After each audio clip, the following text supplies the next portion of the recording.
Can you recollect some Mesolithic sites in Bilan Valley?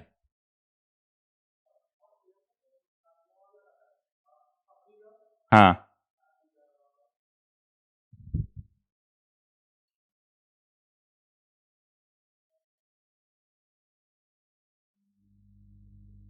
Bilan Valley is located in which place? Huh. Okay.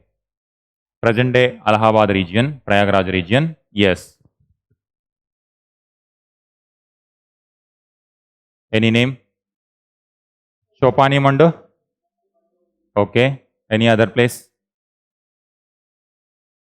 Mahadaha, Damdama. You see that. You see the place and you recollect. Huh. Sarai Nahar Rai. Hmm. Okay. Any other place in any other state? In Rajasthan? Didwana is Paleolithic. Huh. Hmm. Ah, okay. Very good. Hmm. Okay.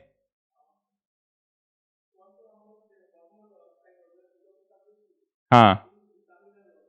In Kerala. Kerala. Tenmalai. Okay. Hmm. In Rajasthan and Madhya Pradesh, similar name comes. Hmm. Yes, yes, yes. Bagor. Bagor in Rajasthan, Madhya Pradesh. Okay. So, and Bimbetka Adamgar, as usual, Paleolithic and Mesolithic also. Today we are going to start with Neolithic.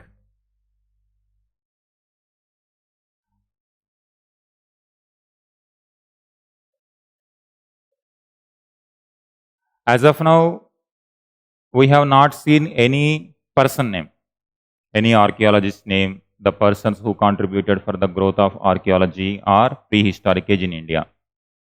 Today onwards, you are going to get some scholar names also, because this makes a difference from the others answers.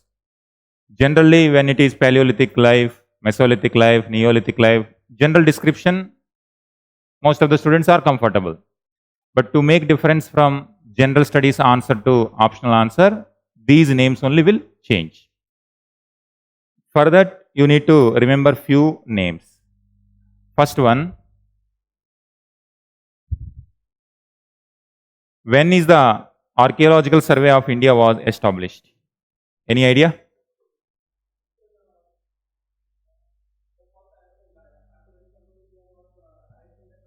Yes, yes, Alexander Cunningham.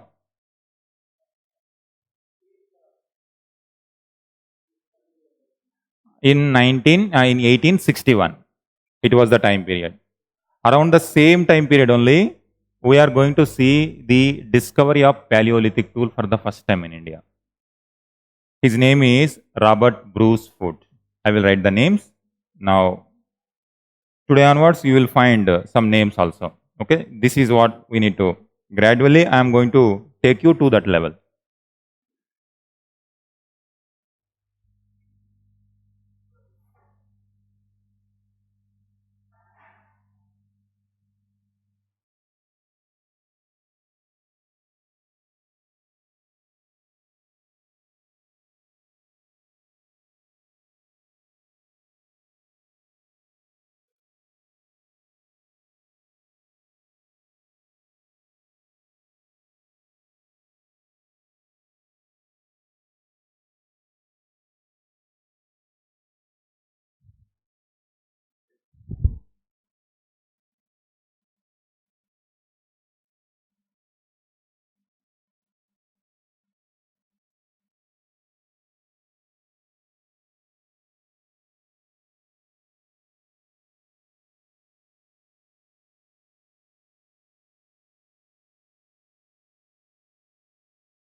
Write this name.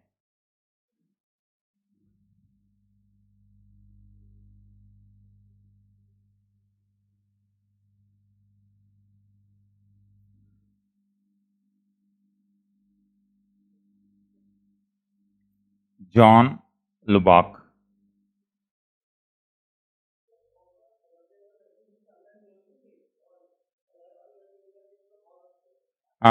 This person is the one who introduced the term Neolithic.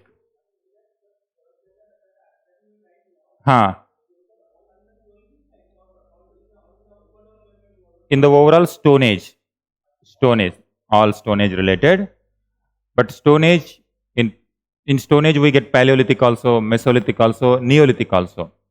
Generally, it is a prehistoric. What is the meaning of prehistoric? Scholars related to prehistoric age. Scholars related to prehistoric age.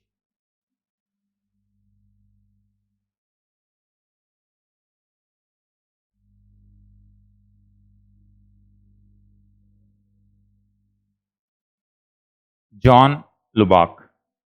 Write this name and you write. The term Neolithic was introduced by him.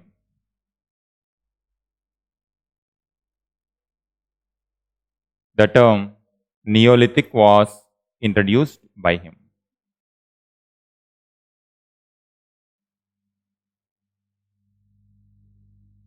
This word Neolithic was used to differentiate it from Old Stone Age.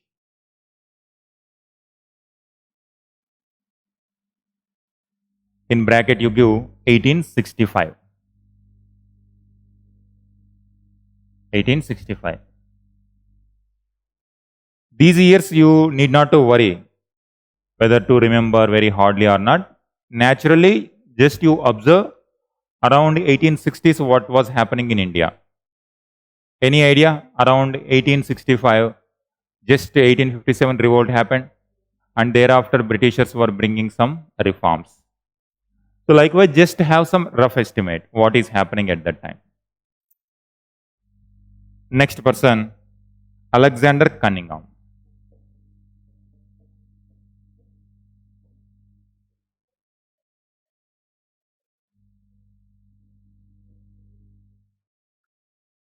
Alexander Cunningham. He founded Archaeological Survey of India.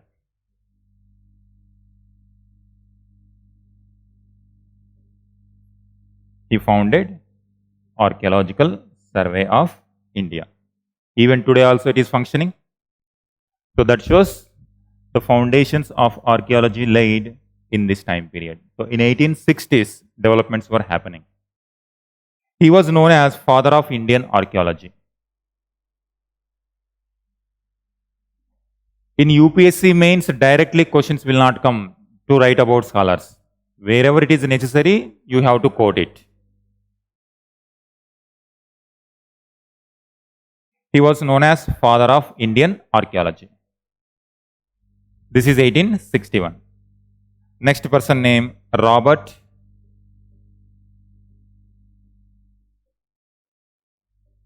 Bruce Foote.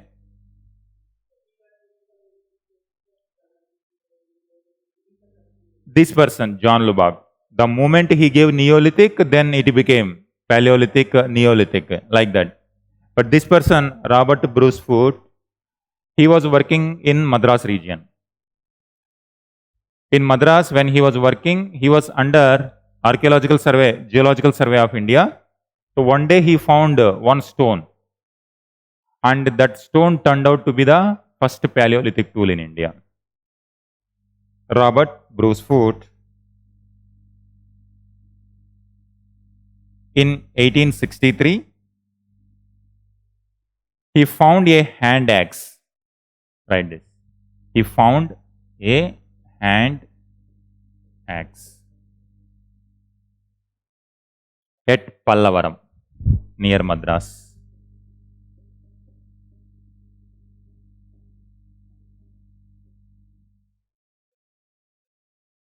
This term will come again in Pallavas.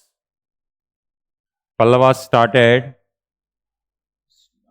temple architectures. In the initial stages, some temples were also there in this particular location. Pallavaram, Madras. Now it is part of Madras. It is one of the suburban of Madras. Hand axe. He is known as father of Indian prehistory. Father of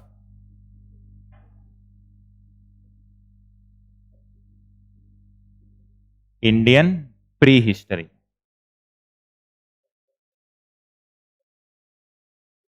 So he was known as father of Indian archaeology. He was known as father of Indian prehistory. So three people name came. Now, one more person. V. Gordon Child.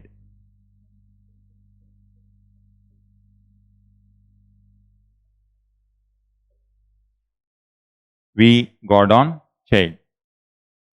He was the one who introduced the term Neolithic Revolution.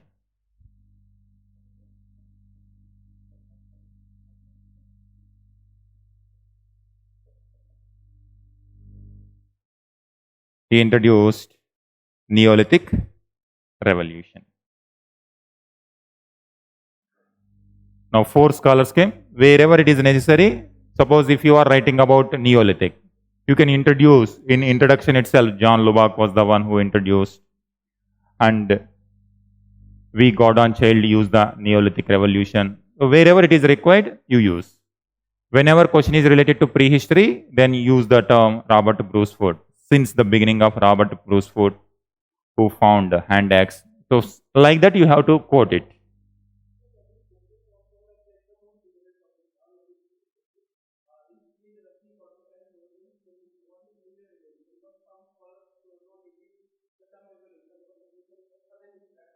Exactly.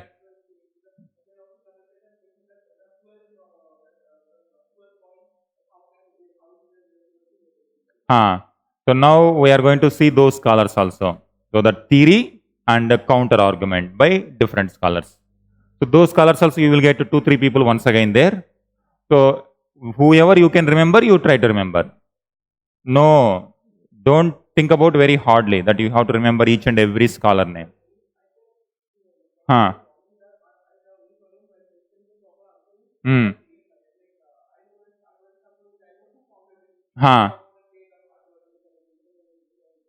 That is enough. Suppose whenever you have date issue, you can roughly quote like in the second half of 19th century. Hmm.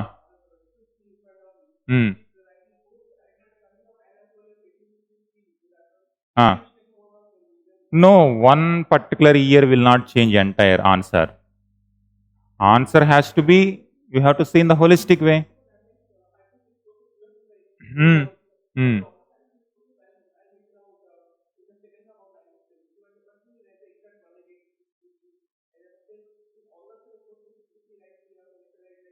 But what about the other points which demands question? Question demand is not about year. Question demands about, suppose, explain about the regional characteristics of Neolithic. Then you have to see entire question in that context. If you are drawing the map and you are giving in Kashmir, these are the Neolithic, in Northeast, these are the Neolithic, in South, these are the Neolithic. Now, when you are explaining in that context, what makes the difference whether you write for one particular year or not? You have to see in that context. As long as you are satisfying the demand of the question, these years not at all a matter. You need not to think about it at all. If you remember, fine. If you don't remember, don't mention it at all. It won't make any difference. As long as you are writing the demand of the question.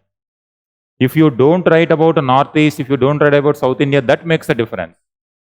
If you don't write about the year, it won't make any difference. You have to see in that context only. That's why naturally, whatever you can remember, you remember. Don't force your brain to remember these dates because so many dates will come. Naturally, when you are reading the entire history, naturally you are going to remember some years without any pain. Yeah, enough. If its question is about is Battle of Plassey is a real battle, you can explain everything. Hmm.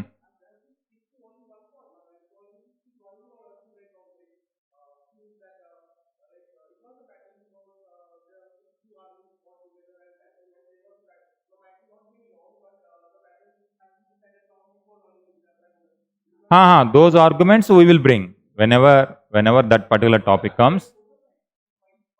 Huh. Yes.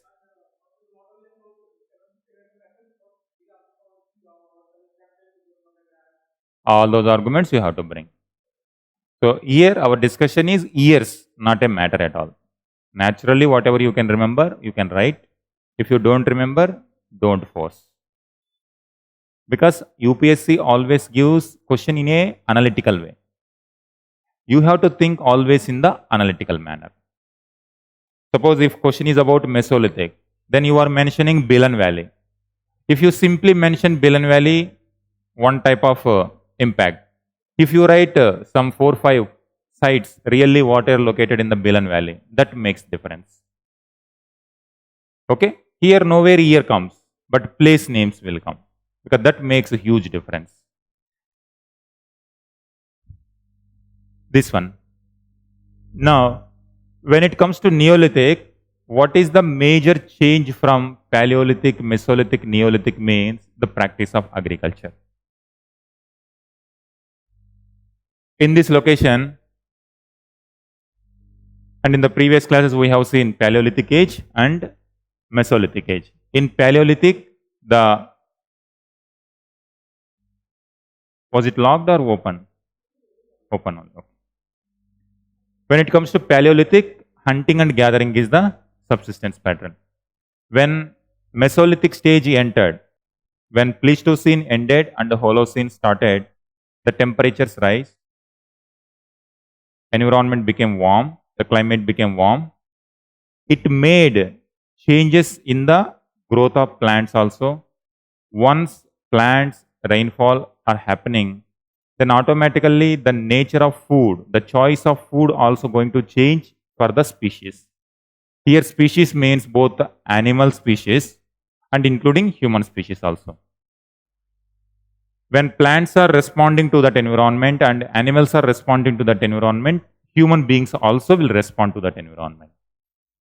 As a result, in Mesolithic, gradually the domestication of animals started, fishing, another food habit started, and even in some places a little bit agricultural practice also started. But major difference came when agriculture was practiced in a large scale. The first reference in our Indian context comes from Mehergarh. You draw the map now. India map.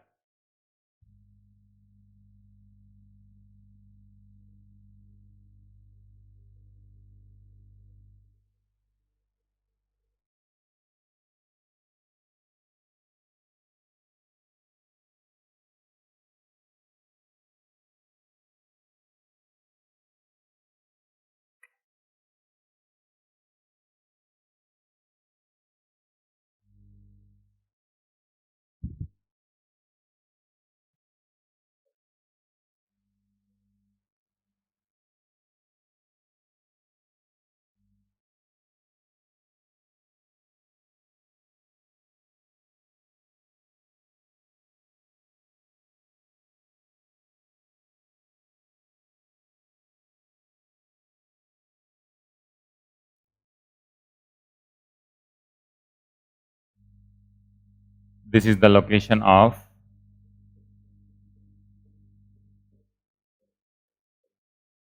Mehergarh.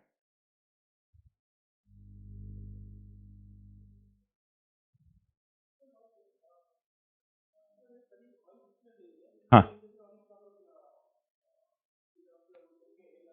Huh.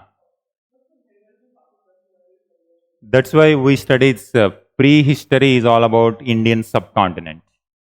Indian subcontinent includes Afghanistan also, Pakistan also, Bangladesh also. Up to British, till 1947, our focus is going to be Indian subcontinent. This is present day boundary. Unfortunately, we were divided. But historically, culturally, we share the common bonds. Huh.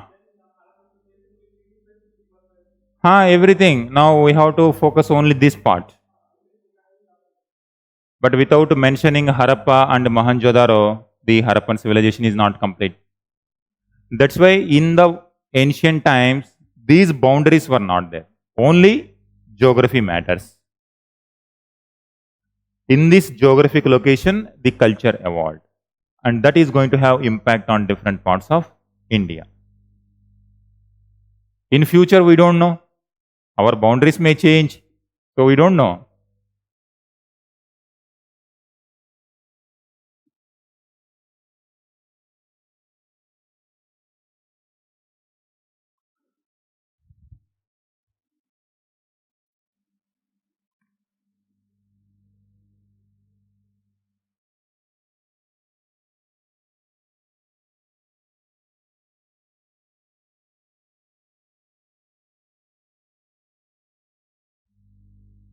From the Mehergad. Now you give different type of introductions how I can give.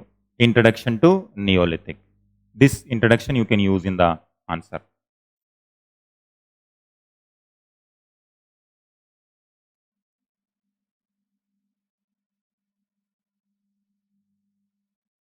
The Neolithic period in India,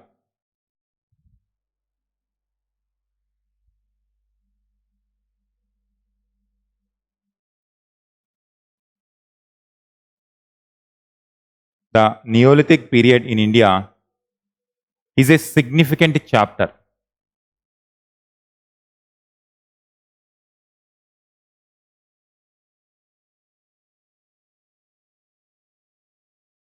Is a significant chapter in the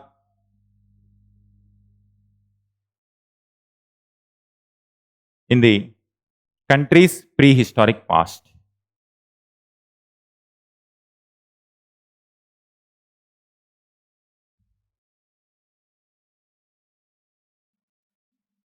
It marks a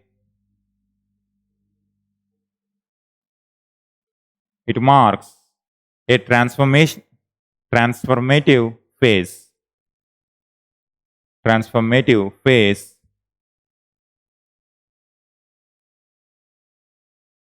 when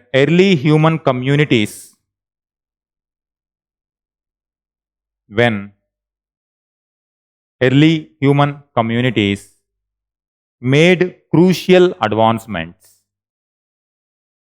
made crucial advancements in their way of life.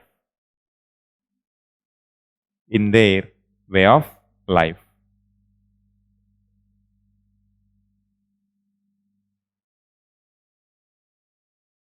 Okay? Now, you give a table and in map also we are going to show that.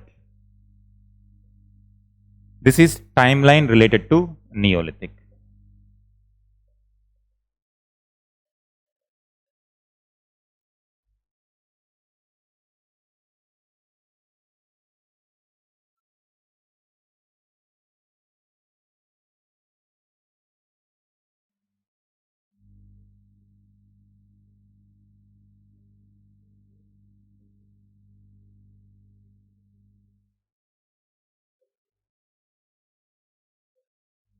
Or you can mention like this.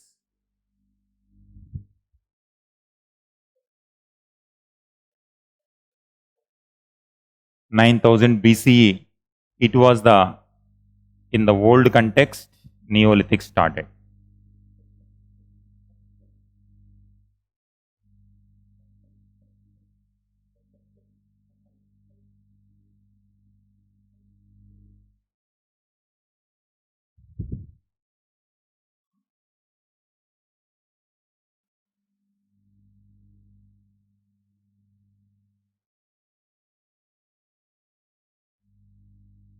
Neolithic began. When it comes to Indian subcontinent, 7000 BCE.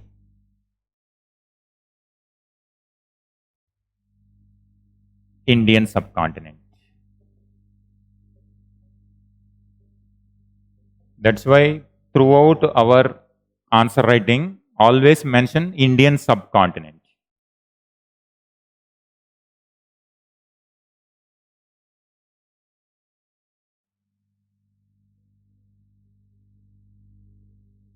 Next, around 3000 BC,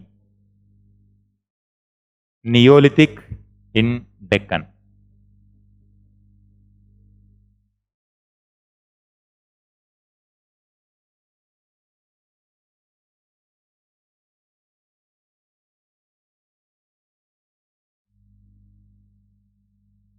(2700) Jammu and Kashmir.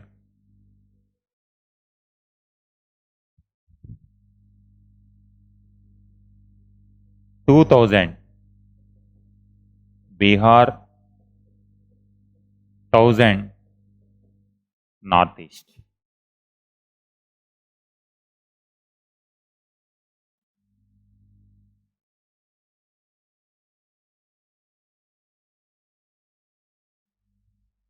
If you see this map, so it is like this. 9000, 7000, now 3000, 2700, 2000,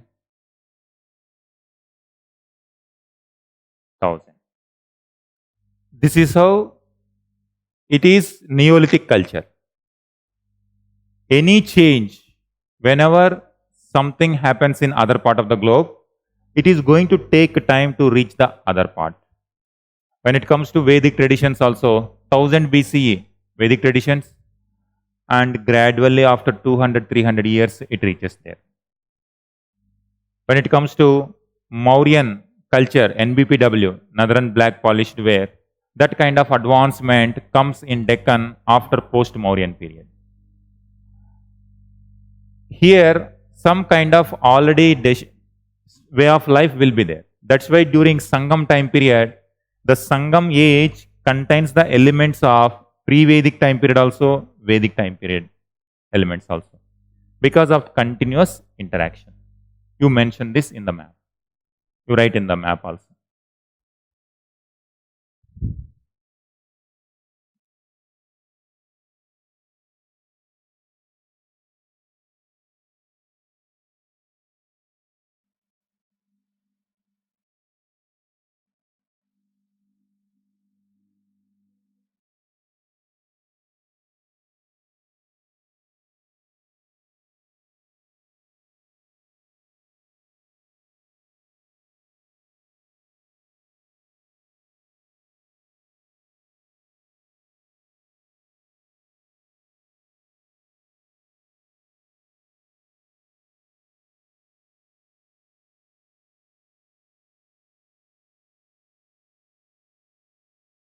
Okay. Now you give Neolithic characteristics.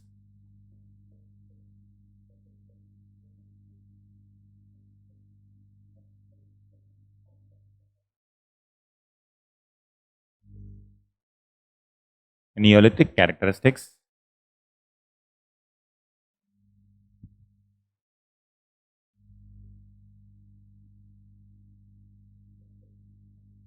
Hunting and gathering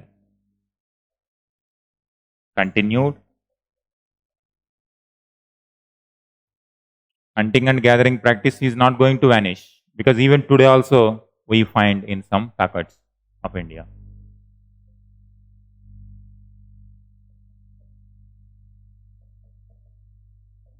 Domestication of animals.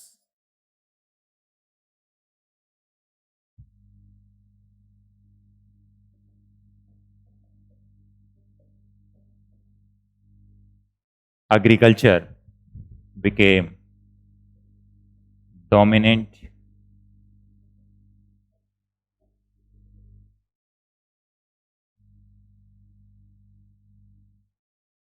Once agriculture comes, then artisan activities also will increase. Arts and crafts, tool making. One of the important tool for agriculture practice is celt. When it comes to Mesolithic, microliths. When it comes to Neolith, polished stone tool, that is called celt. It's a polished hand axe. Now, once arts and crafts comes, in some locations, certain type of raw material will be available. In certain places, other kind. In all the places, whatever is required for arts and crafts may not be available. So what they have to do? They have to import from the other place. So rudimentary trading practices.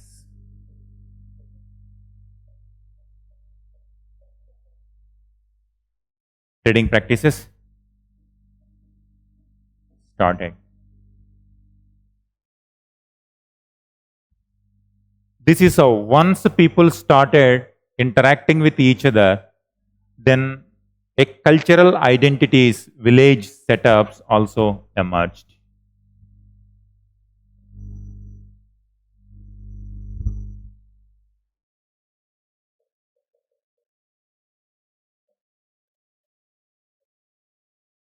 Villages emerged. Villages emerged. Now, social structures started. For example, the professions taken by male and female.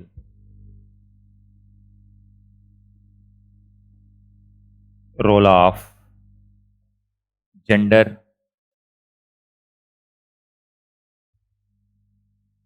Some scholars even used to say that the agriculture practice was started by women, because men used to go for hunting, and men, they experimented at their home, and they started, because they used to go and collect the grains, and they understood how these grains are coming, they experimented. That kind of role of gender also emerged.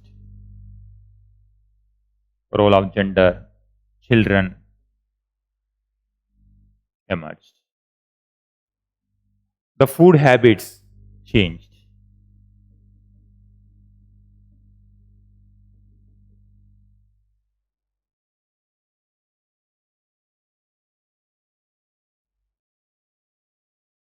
Everything. Now, once agriculture comes, settled life comes. Once settled life comes, people will not move from one place to the other place. And gradually, whatever village characteristics we are seeing today, that started emerging in those time period. Now, when it comes to technology, wheel,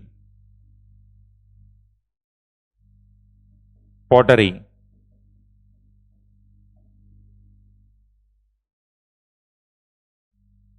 terracotta,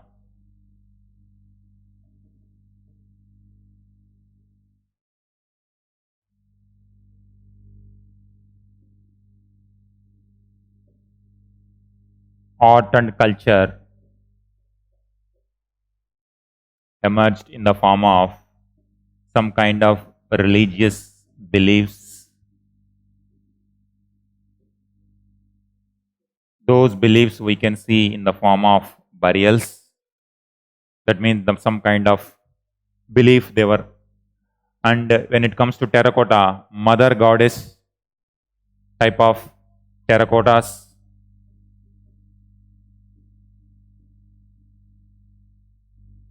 Mother goddess terracotta. So such kind of elements started coming out. Now you can see all these we are going to write for even Harappa also. When it comes to Neolithic, they used stone tools. Later they are going to start using copper. That's why in this location first stone tools emerged. By 3000, by 2500 BC, copper became dominant, and even some people even experimented by mixing copper with tin, became bronze civilization. When bronze civilization was happening, now you see around 3000 BC, these people started using the stone tools. By this time, already copper is known here. And that idea of copper also entered here. It is at this place, both copper and stone tools came at a time. That's why they are also called Neolithic, Chalcolithic combinedly. In some places, Neolithic came first, later Chalcolithic came. But here, Neolithic and Chalcolithic traditions came at a time. That's why in UPSC also in map pointing, Neolithic, Chalcolithic sites they used to give. These are the characteristics. Now, all these things seems, when it comes to the Mesolithic, when you compare with the Mesolithic and Paleolithic, these are all revolutionary. That's why we, God and Child, use the term Neolithic revolution. But there are certain counter arguments also to that. Now, let us see this.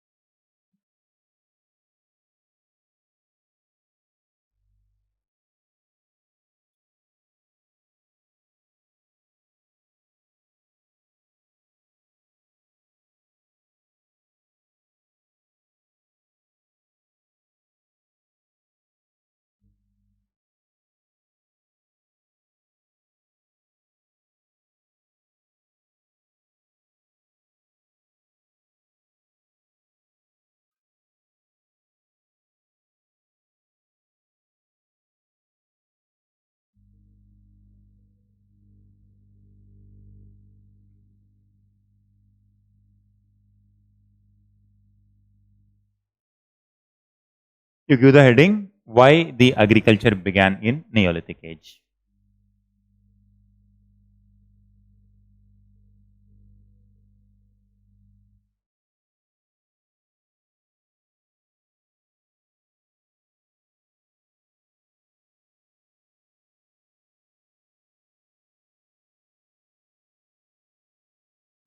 Why Neolithic age, or why agriculture? First of all, agriculture, why people started?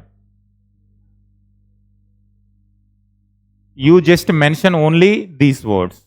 This you are going to study in the material itself. First you give we, God on child.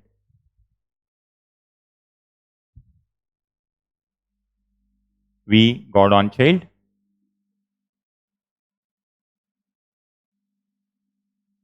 You give just bullet points. According to him, environmental changes. Environmental changes caused people to go for agriculture.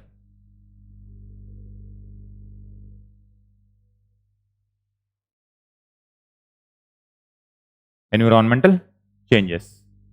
So he said, earlier it was ice age, completely environment was very harsh, not conducive for agriculture. Once it became warm, then agriculture, people started entering into agriculture. But a counter argument, now you give the countered by Robert J. Braidwood.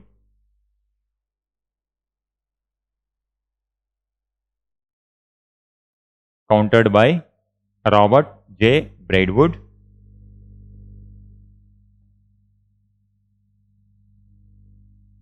According to him, even Mesolithic and Pleistocene age also, these environmental changes started, but every time agriculture did not practice. So that means there are some other points, according to Braidwood, it led to the agriculture. So he said, you give Robert J. Braidwood nuclear zone. Next theory. So this is first one, we, God on child. His argument and countered by other person. Second one, second number, Robert J. Braidwood. His theory is nuclear zone. Nuclear zone, you write that, nuclear zone.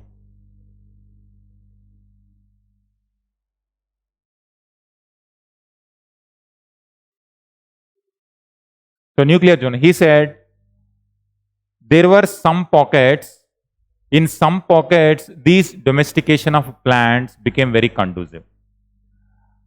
Whenever certain nuclear zones emerged, and in those pockets, the agriculture emerged. But it was countered by Lewis or Binford. Countered by Lewis or Binford.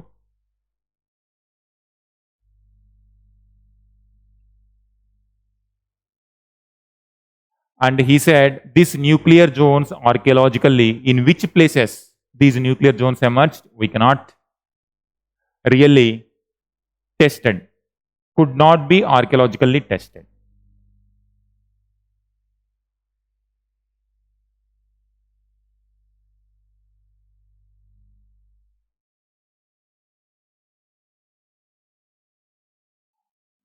So he said, even in some nuclear zones, some kind of plants came, but what made people to go for agriculture?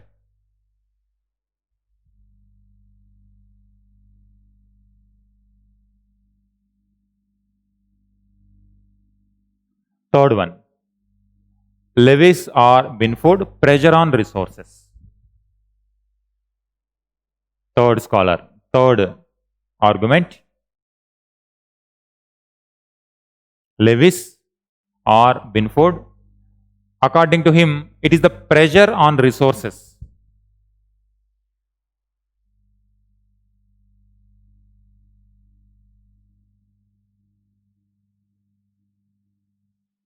According to him,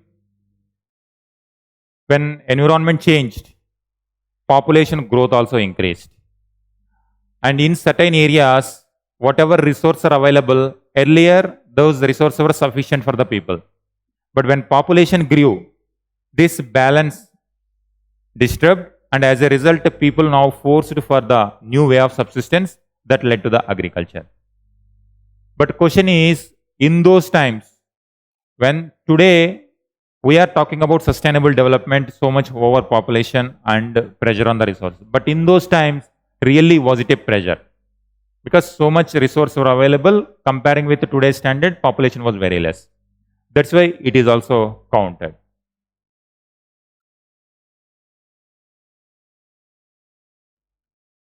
Now,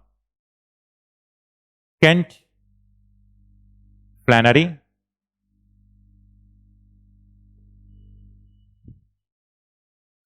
and he told all the above things, it appears like a single event, like environment changed, agriculture started. Some nuclear zones emerged, agriculture started.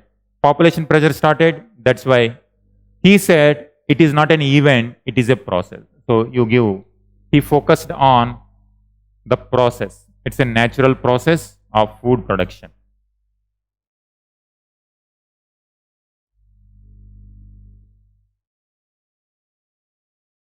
It is a natural. Earlier, people were going for hunting and gathering. Then gradually they understood some domestication of plants, domestication of animals, and gradually it led to the agriculture practices.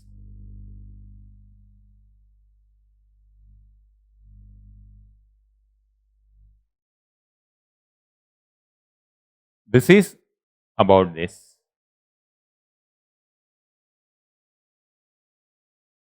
Now the conclusion is going to be, even this argument also countered like people understood the importance of agriculture.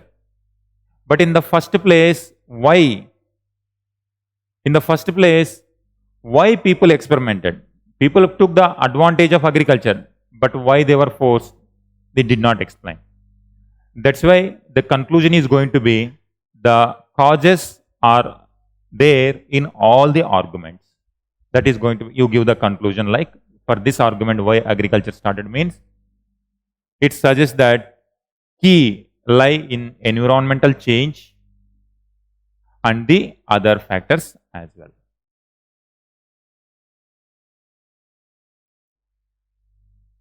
That is going to be the now.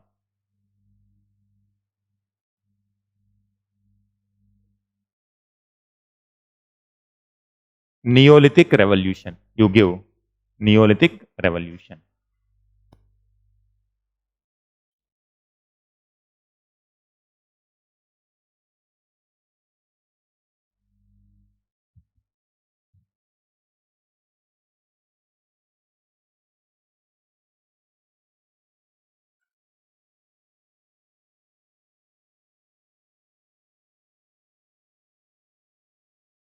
Neolithic Revolution. It was used by V. Gordon Child.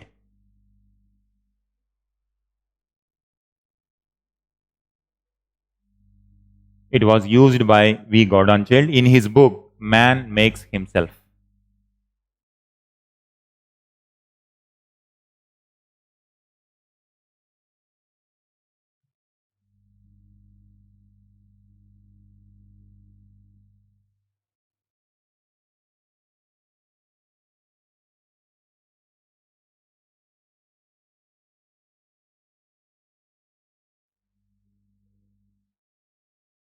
Okay, he said environment changed suddenly, then everything, the domestication of plants started immediately.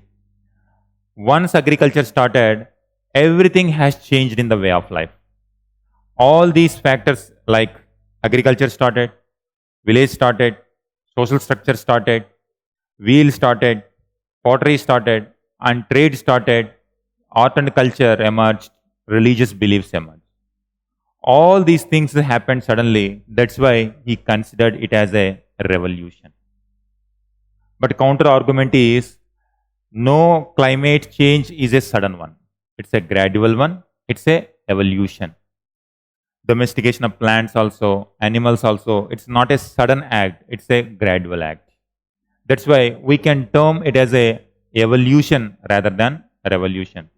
But when it comes to the conclusion, the consequences of agriculture are revolutionary.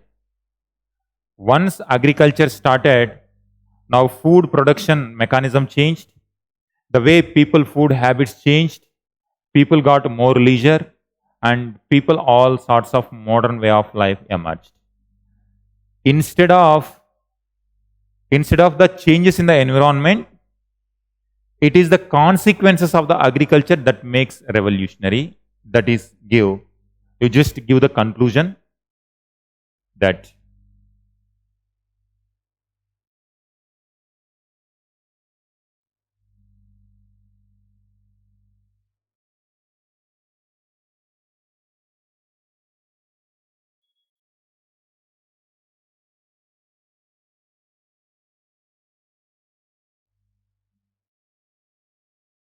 conclusion is going to be the transition to agriculture.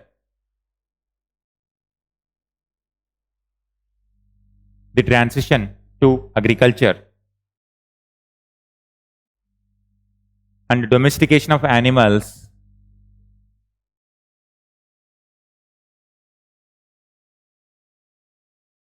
were so crucial for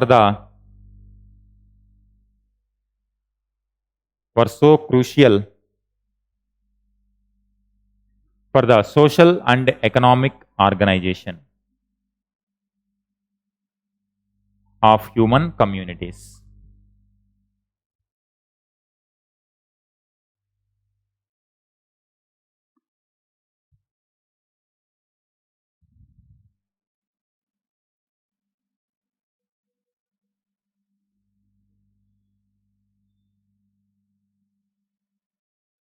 Of human communities.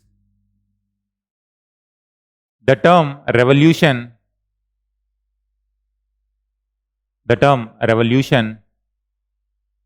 can be used to highlight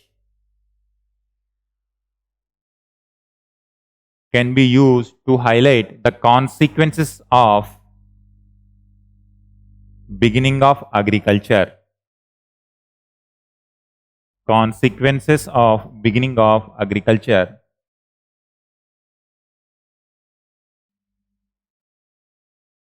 rather than introducing agriculture.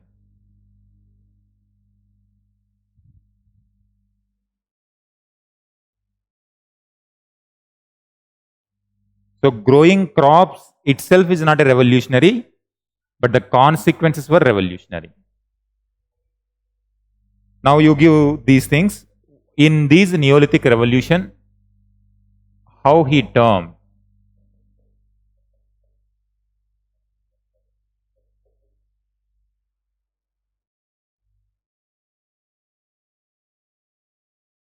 why he gave the term Neolithic revolution means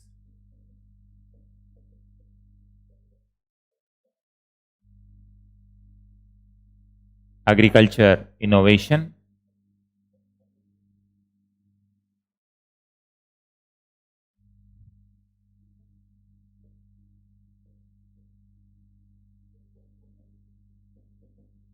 domestication of animals,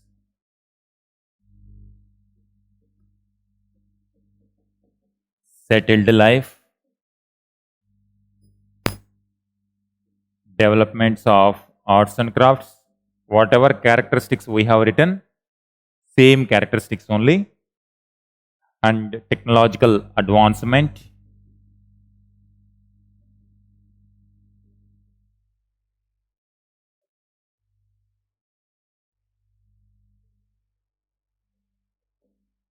trade networks emerged,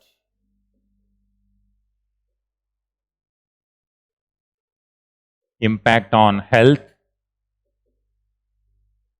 Now mortality rate decreased, population increased.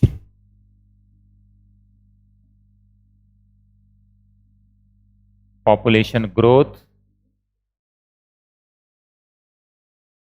Once population emerged, social complexity, social relations emerged.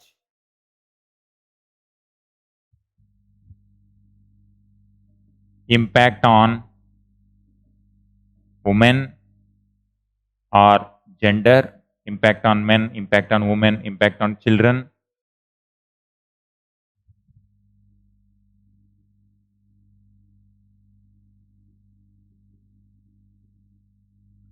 Cultural and artistic expressions. Cultural and artistic expression and cultural diffusion.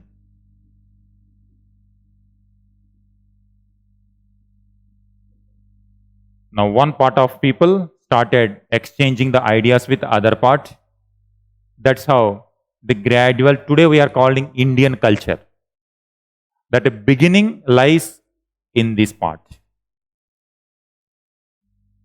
And the last point you can write the impact on environment, because we are talking about environmental change, climate change. Completely the impact on environment. Because from this time period onwards, the final one, 13th one, impact on environment.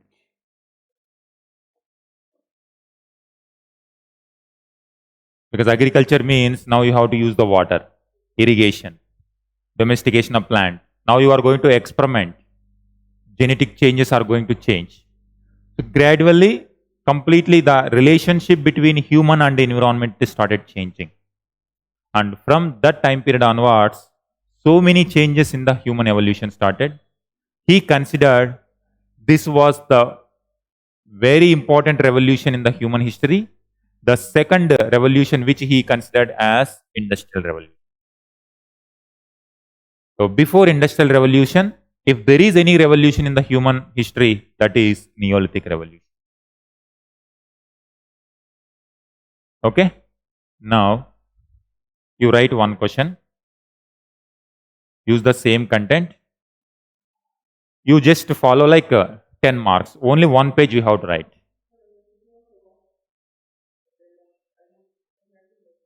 Here to here. Similar way. Now also you practice now for this question.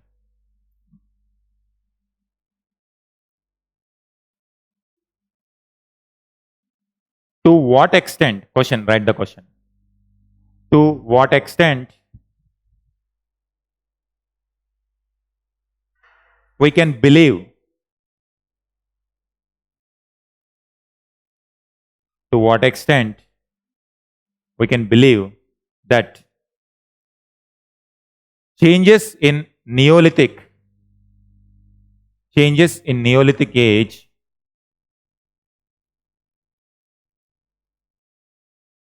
are revolutionary in nature. To what extent we can believe that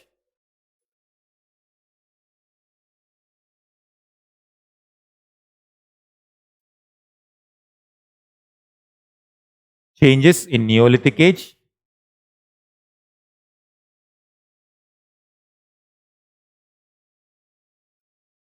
or revolutionary in nature? Comment.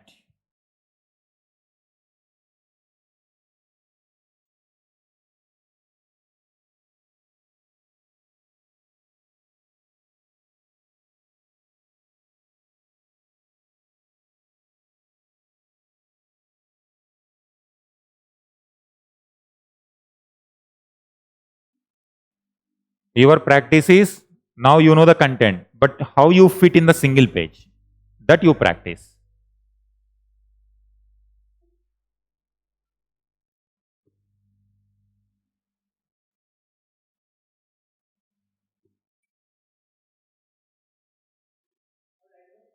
Hmm.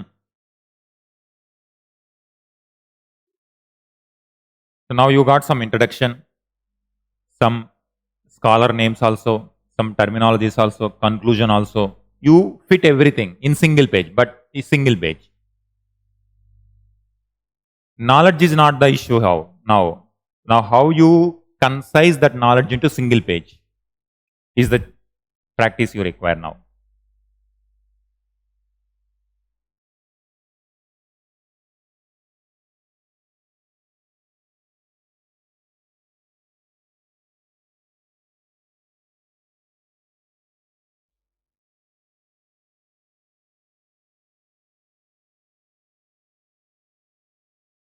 And side like this also, you can make India map also. How entire India changed, transformed in Neolithic period.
Single page. Okay.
For your handwriting, you write the points.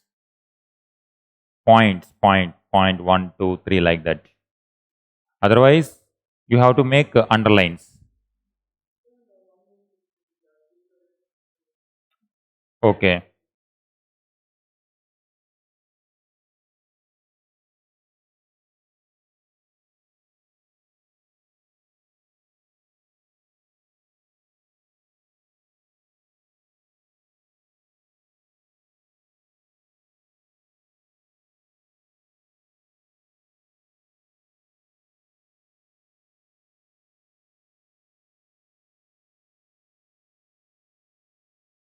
It is about Mesolithic or Mesolithic. Question Neolithic. You have written in the context of Mesolithic.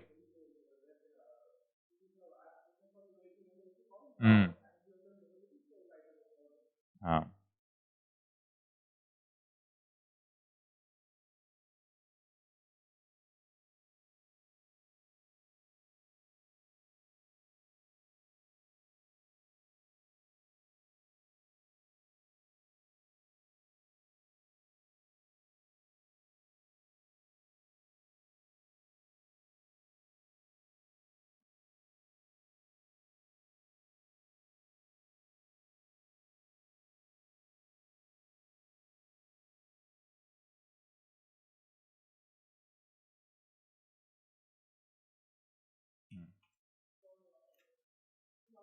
Okay. So now onwards, what we are going to do? You are going to introduce in your answer the places. Whenever Mesolithic comes, Mesolithic names will come. When it comes to Neolithic, Neolithic names should come. That makes complete answer. Whatever description you are giving, now you add to the description with this. You need not to write everything, but a few names. You draw this Neolithic cultures.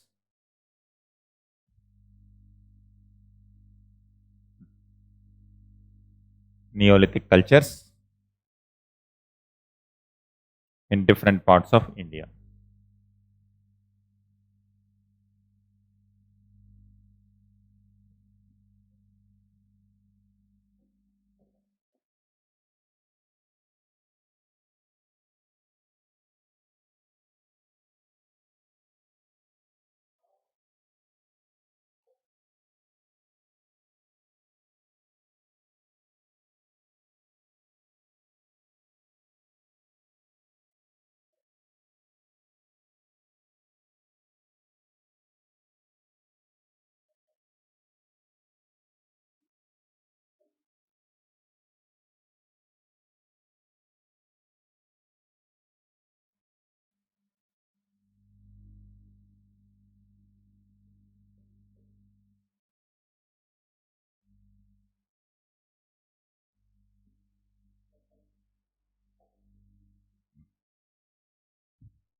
Whenever question on prehistoric age, you should not miss the opportunity to show this.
Then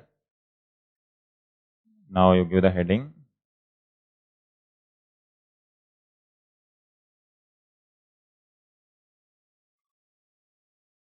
Last one, art and culture of prehistoric people.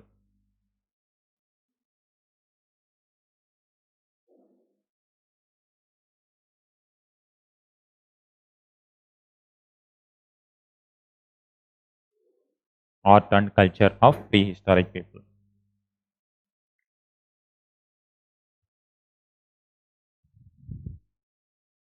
When you are going to study map,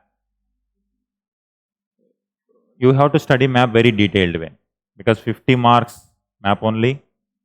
Prehistoric sites itself around 8 to 9 questions will come. In all these places, some kind of specialty you are going to observe. It could be related to agriculture, it could be related to tools, artifacts, religion. Whenever question is related to not like map, like description, write about Paleolithic life, write about Neolithic life. After knowing the map, you incorporate those elements also in the answer. Because it's all about evidence. The way you are writing the description, it is like normal.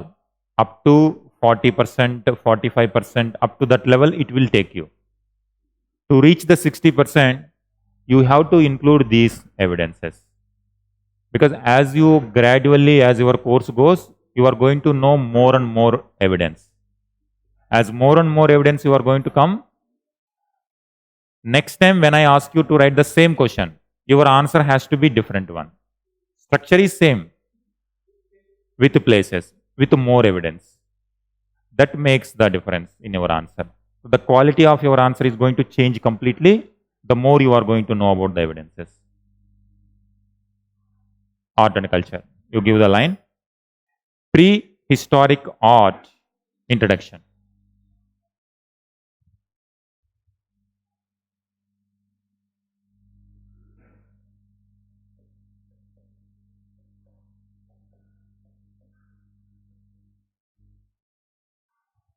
Prehistoric art marks the beginning of the history of art in India.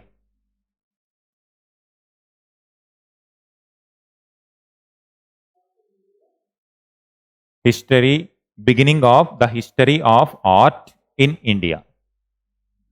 Suppose if question after few classes you are going to write about the art and culture of post-Mauryan period.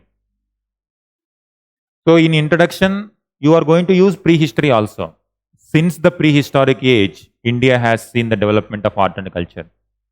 But during post-Mauryan period, it reached to the very high level. That way you are going to use always, whenever you are thinking about a history question, think from prehistory. Because many developments have the roots in prehistory itself. Prehistoric art marks the beginning of the history of, whether it is painting in medieval times. Same thing. Prehistory onwards, as a history optional student, you have to think from the prehistory time period onwards. Prehistoric art marks the beginning of the history of art in India. It is also an important window. It is also an important window into the world of prehistoric people.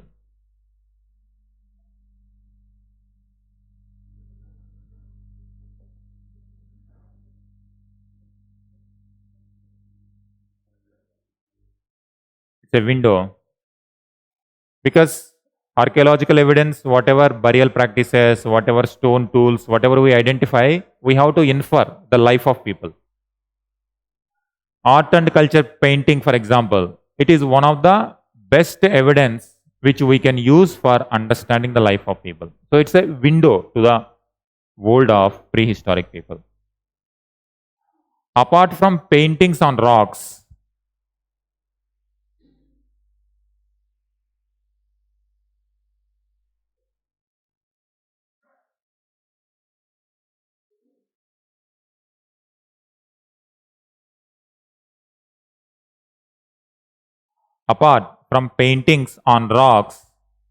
rock art includes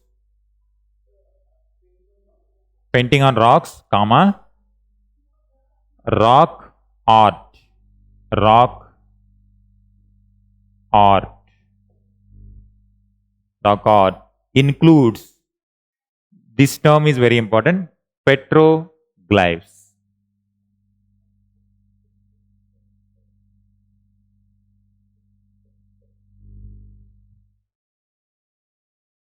Petroglyphs.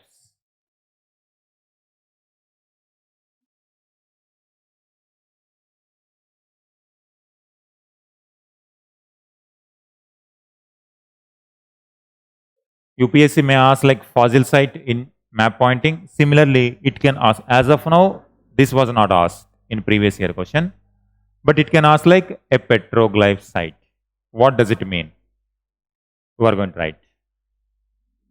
Petroglyph Petroglyph is the term used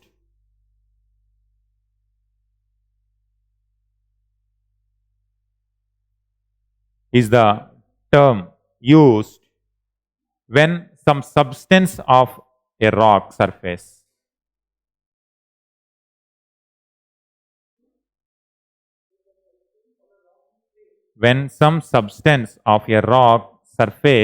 is removed. Rock surface is removed.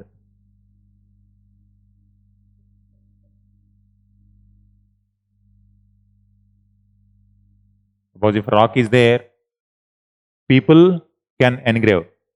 Painting means with some colors they can do something, but they will remove the top surface and they will make some images by removing the surface, like by carving. Now you will get.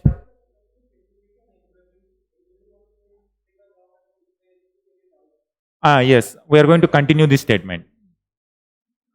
Substance of a rock surface is removed through engraving, comma, hammering, comma, chiseling. So same thing.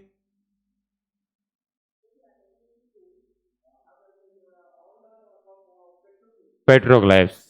So whenever this kind of engravings, but only difference is if it is asked about the prehistoric petroglyph. Prehistoric means we have to restrict to before 1000 BC. Those are historic petroglyphs. Ajanta, after the invention of script. These are before prehistoric petroglyphs. Through engraving, comma, hammering, comma, chiseling or scooping.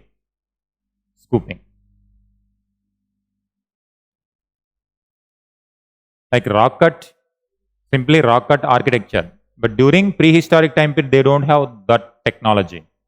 That's why limited way.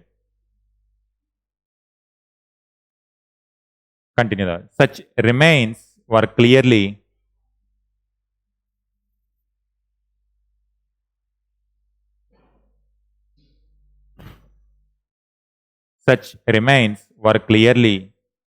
an integral part of community life. Community life of prehistoric people.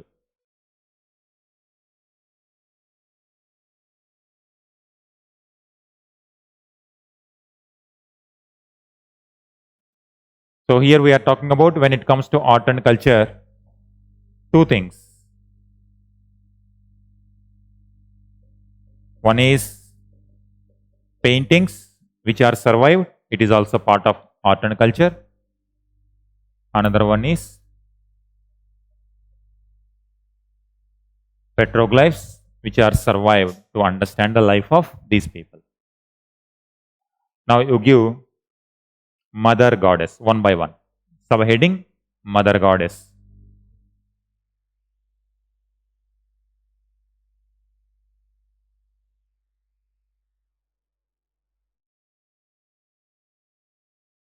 In Bilan Valley,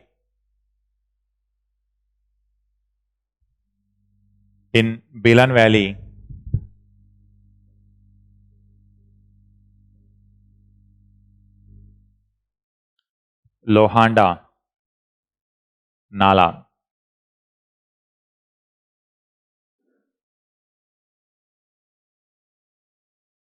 Lohanda Nala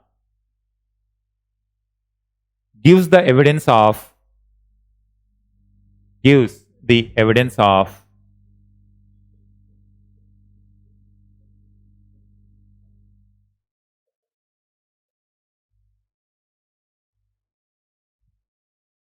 carved bone object.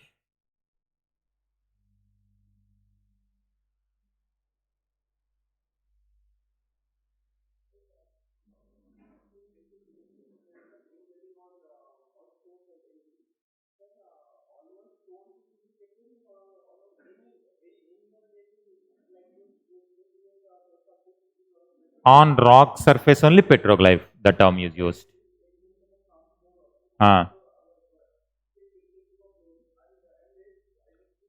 Yeah, it is not petroglyph, it's art. We are talking about art and culture. It is related to rocks. So paintings, petroglyphs. These paintings can be on rocks because only the survived objects, and it can be craft work.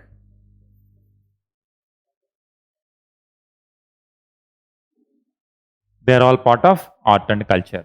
For example, Gandhara art, Amaravati art, they are all like craft work only with stones, ivory craft. With ivory, that elephant tusk, they used in post-Mauryan period, it is very, very important task. They used to export to the Western world. But in those times, only whatever small bones, small rocks, only they have used. Identified carved bone object found in Nohanda Valley. It has been identified as Mother Goddess.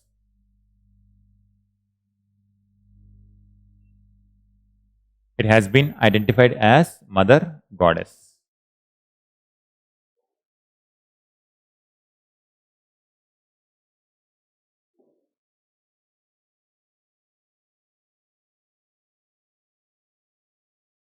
Next, Mother Goddess.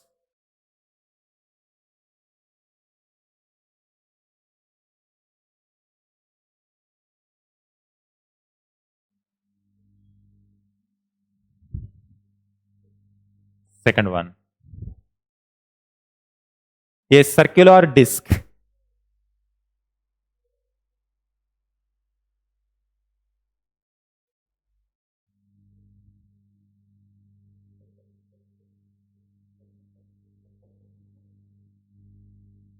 A circular disc made of chalcedony.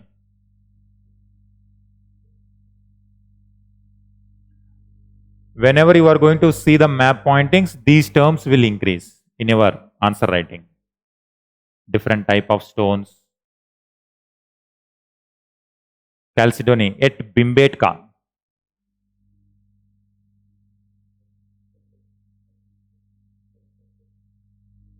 At Bimbetka.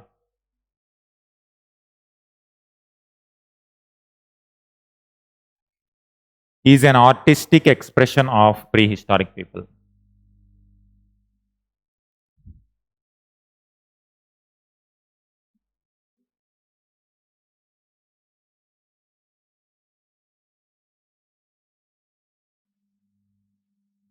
So with the bone also art they practiced.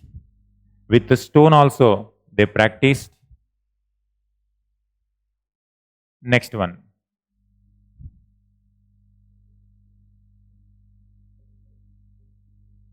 Ostrich. Ostrich eggshell.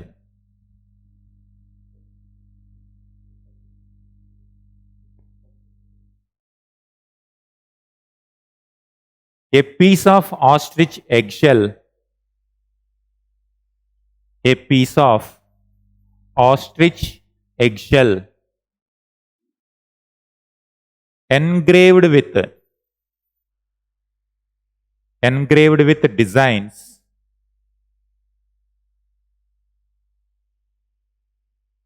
was discovered at Patna. Patna is in Maharashtra. One in Madhya Pradesh, one in Uttar Pradesh, Maharashtra. So when you are writing answer, you try to bring different regions of India and different varieties.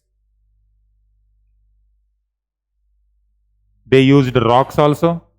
They used bones also. They used eggshell also for engraving the art.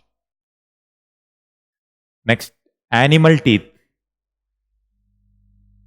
So you see, when whatever object available, they try to use it.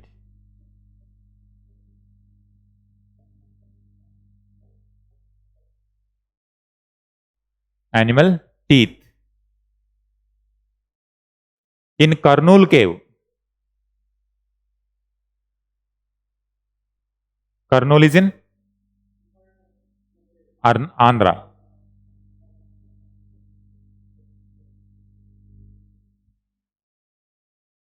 Karnool. In Karnool cave, animal teeth.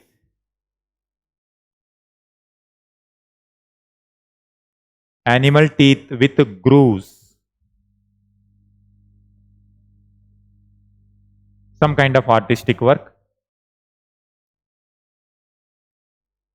was discovered.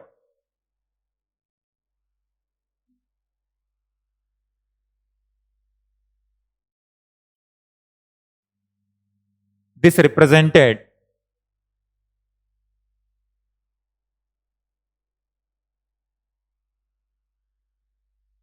prehistoric people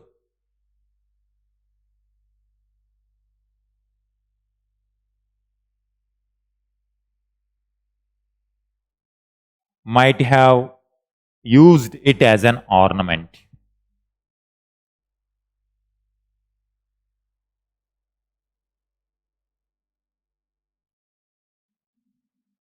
Used it as an ornament by attaching a string.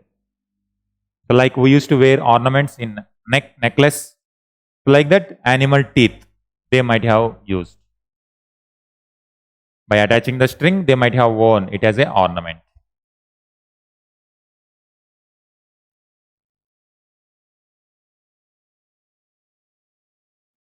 Next, drum like rock.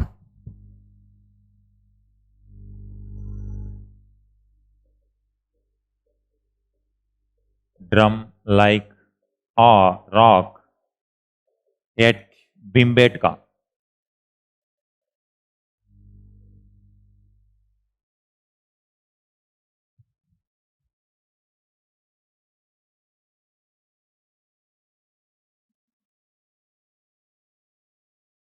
Drum like rock at Bimbetka.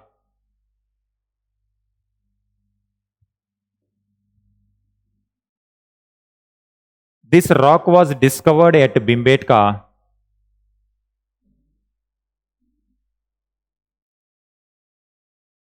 in a cave called Auditorium Cave.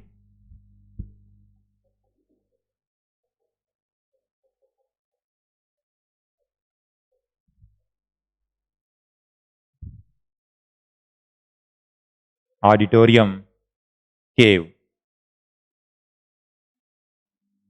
This was having like this. One rock was there. And on this rock, like this. We don't know what does it mean. Whether they were beating like to announce something, or was it a cultural practice or a religious belief practice, we don't know. But definitely some kind of, it's a kind of art.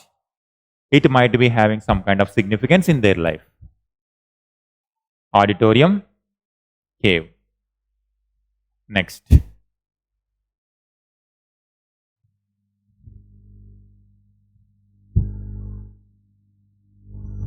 Sixth one. Bhagor. In which place? Madhya Pradesh. Bhagor stone with triangles.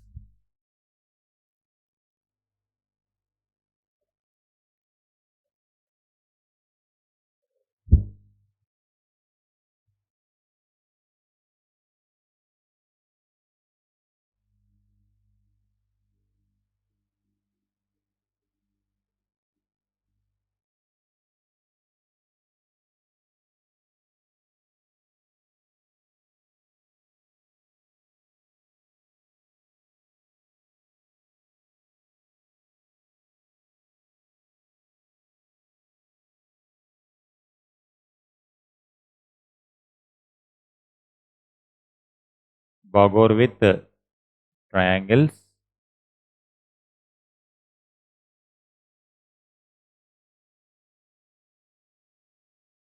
You see this.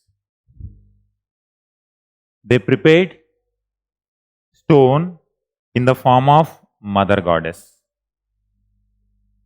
And some archaeologists considered it as the beginning of worshipping of mother goddess. Because in our Indian culture, mother goddess Kali is very, very essential part of life. We don't know really. Our interpretation, because of the present circumstances, even today also we are worshipping such kind of objects. Probably some kind of goddess, icon of goddess in Bagor. You use this term.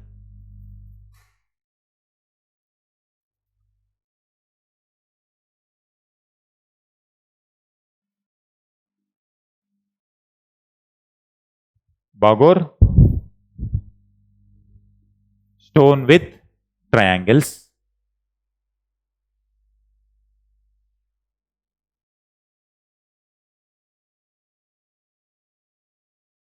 It is considered as an icon of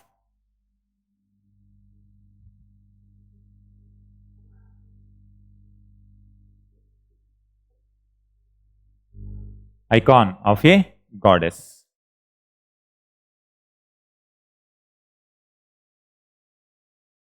Even today, write this, contemporary connection, even today. Yes, tribes like Kol and Baiga,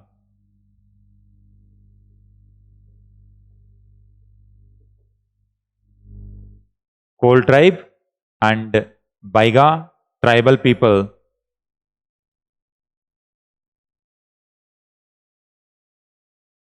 make such images. Now you see the continuation of the tradition. Even after, this is Paleolithic. Paleolithic means before 10,000 BC. Now 10,000 that side, 2,000 this side, 12,000 years. Minimum. We don't know even before that. At least that means from 12,000 years onwards, the tradition is continuing. So our historic roots, our cultural roots are there in the prehistory period itself. Icon of goddess.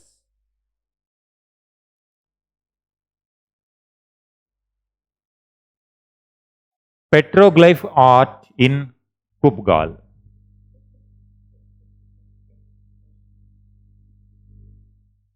Kupgal, Karnataka. Kupgal, petroglyph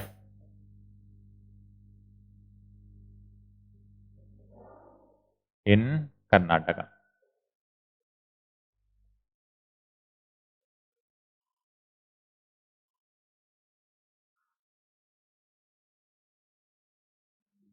Next, Bhimbetka rock paintings. So various ways they express themselves.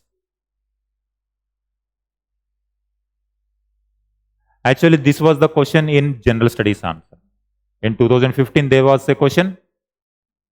In 2015, there was a question that the rock art of prehistoric can be compared with even contemporary standard also. It is as aesthetic as with modern art. That was the question in 2015 in general studies GS1. Most of the time in general studies, art and culture related questions used to come. You can use all these dimensions. So different dimension, different evidence. As a history option student, you have to give evidence. Place names. And in the end, you can show one map and you can show in different places. Without a map, one kind of feeling to the examiner. But if you draw even small map, but if you show Kupgal, Bhimbetka,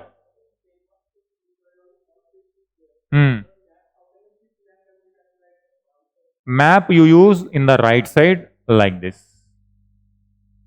You give small space. Not so big. For example, you are writing this one, Now you have written this question. For example, this. You leave some space here. Now you say this space is left. You can use this space to draw a box and you draw the map, small map, and you continue the answer in the rest of the place. But this shows like one picture will completely alter the image of your answer because that gives a different feeling to the examiner. One visual representation makes a lot of difference. Just use small map and you show all these places. That's it.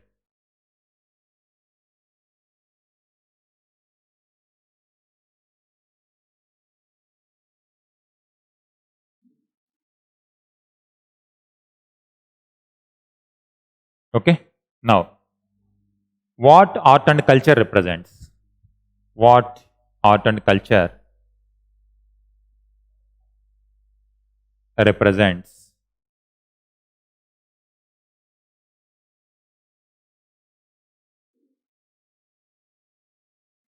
To write like a point by point.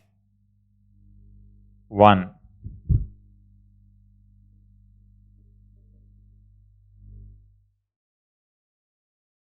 Their social structure.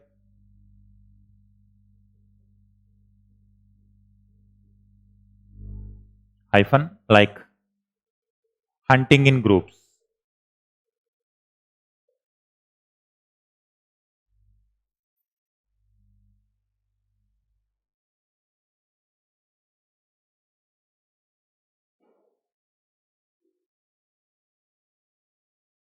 It represent band society.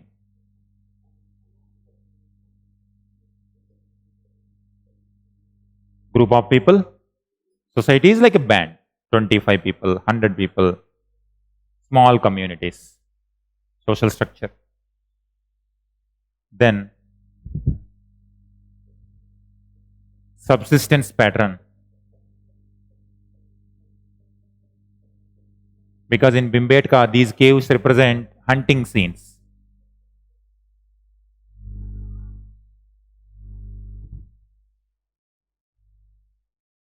Subsistence pattern. Then family.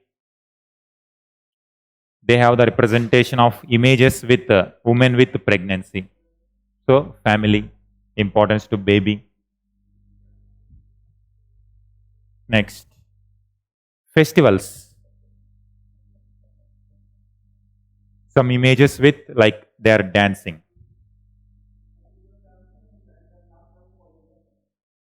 Dancing and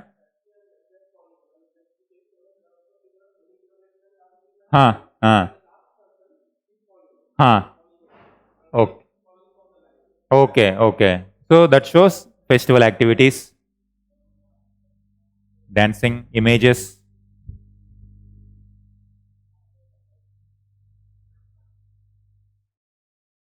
Religious practices.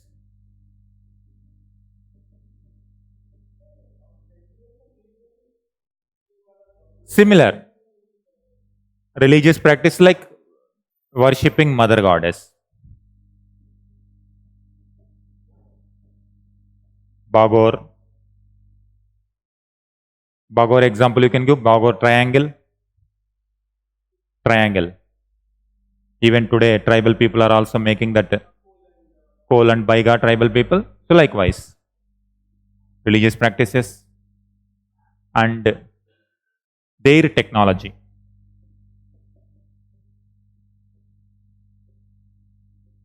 Chemistry in painting.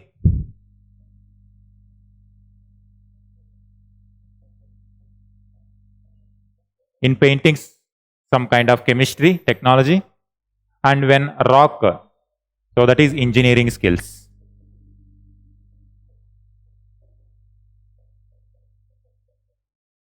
Engineering skills. Even general studies student also write these dimensions. As a history optional, what makes difference? In which location you identified this evidence? Bhimbetka caves, Bagor, Kubgal in Karnataka. and the people who contributed in discovering. For example, Bhimbetka caves. Bhimbetka caves were discovered by Wakankar. There was a person, while he was traveling in the train, he identified something was there and he discovered that. That is there in the material. You try to remember. Again, don't force yourself to remember these facts. Naturally, when you are revising 2-3 times, you will remember some of these. No problem at all. Okay. Now you see in which place the dates are coming. Nowhere. Whether even if you don't write dates at all, it won't make the difference. But giving these dimensions makes the difference. It's all about how many dimensions you are going to give, how much evidence you are going to give.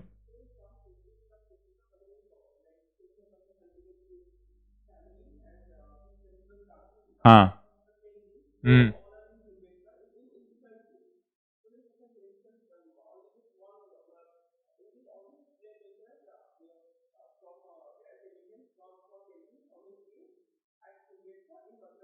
Huh.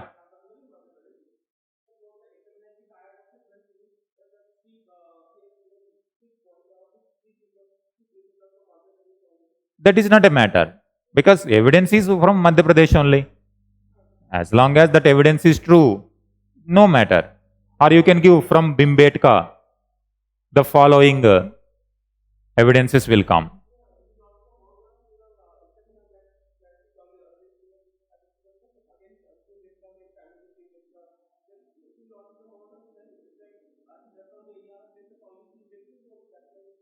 You change in a different way. From Bhimbetka Adamgar caves, we get the following evidence.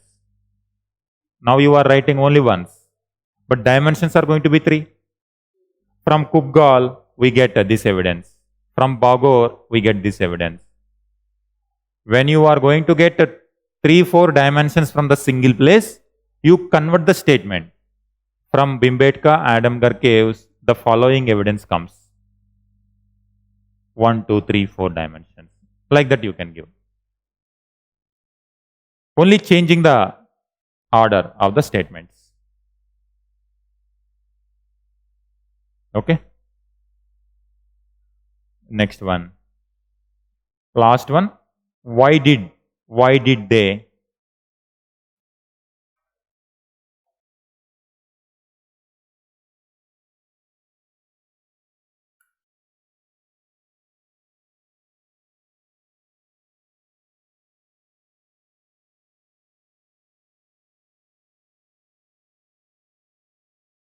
Why did the people practice art? Argument 1. First argument,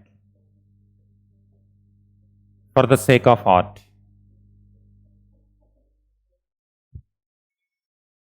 Because today we make movies, someone write a poem, someone write books for the sake of art to express themselves. This is one kind of argument that they did for the sake of art. Counter argument. It is too much sophisticated for the early stage of human history. We cannot really accept this. Accept this means we don't know really. The counter argument. Is it really for the art's sake or to show some kind of message to the next generation? To pass some kind of information to the public, to the community, to the children, to the women who are not going for the hunting. Spread message or some kind of utility purpose or just for the sake of for enjoyment purpose. Yes, utility. That is the counter argument. Too much sophistication at a very early stage in the human history. At a very early stage in human history. Huh. Hmm.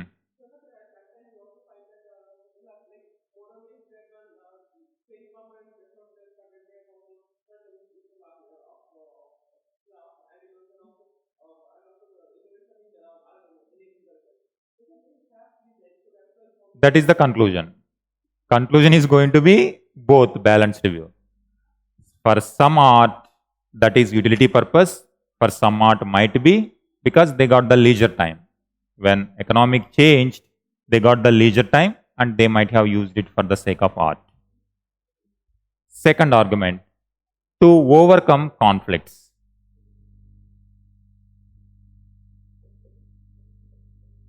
To overcome conflicts.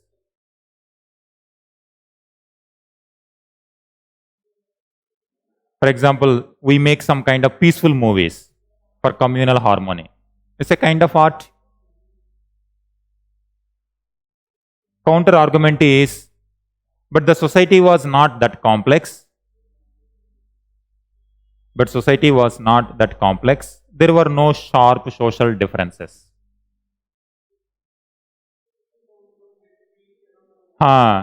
Because they are very banned, common people, very few people. We cannot expect that kind of social conflict what we see today. Yes, that kind of religious rigid beliefs might not be there. But one kind of argument, assumption, because we don't know. Analysis, critical analysis, last point. No, these are the two arguments. Critical assessment. Finally what argument we'll take or what balanced view we take. In all probability,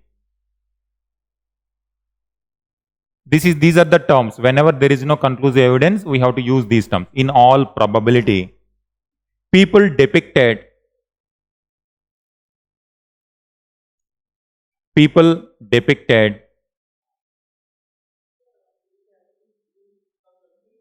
conclusion. In all probability, people depicted various animals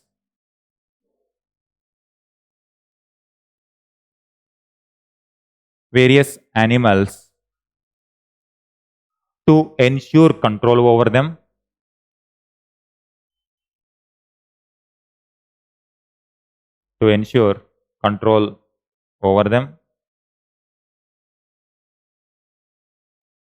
For ritual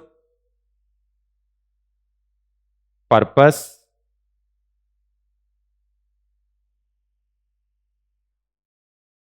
and for utilitarian purpose to pass information to the next generations.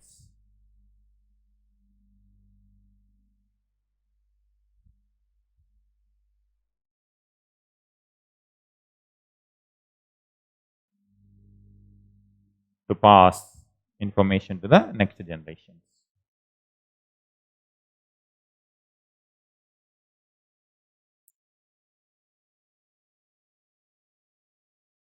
Okay, we stop here.